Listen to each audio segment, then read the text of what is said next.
સૌપ્રથમ વાત વરસાદને લઈને કરીશું અને સૌપ્રથમ તેમાં વાત છે ઉત્તર ભારતની કે જ્યાં વરસાદી માહોલ જામ્યો છે। ખાસ કરીને પર્વતીય વિસ્તારોની અંદર આ વરસાદી માહોલ જોવા મળી રહ્યો છે અને હાલ તો અનેક વિસ્તારોમાં પવન સાથે વરસાદી છાંટા પણ પડ્યા હોવાની વિગતો મળી રહી છે। તો ઉત્તર ભારતના પર્વતીય વિસ્તારોની અંદર હવે વરસાદી માહોલની એક છાંય જોવા મળી રહી છે અને હિમાચલ પ્રદેશ, જમ્મુ કાશ્મીર આ તમામમાં વાદળછાયું વાતાવરણ જોવા મળી રહ્યું છે। ખાસ કરીને રામબનની અંદર કરા સાથે ભારે વરસાદ વરસ્યો હતો અને અનેક વિસ્તારોમાં પવન સાથે વરસાદી છાંટા પડ્યા હોવાના અહેવાલ મળી રહ્યા છે।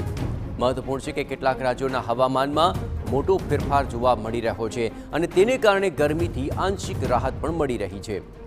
હવામાન વિભાગે ઉત્તરાખંડમાં ખરાબ હવામાનની ચેતવણી પણ જાહેર કરી છે, જેમાં હિમાચલ પ્રદેશ અને જમ્મુ તેમજ કાશ્મીરમાં વરસાદ વરસી શકે છે। કેટલાક વિસ્તારોમાં કરા સાથે વરસાદ નોંધાયો હોવાની પણ વિગતો મળી છે।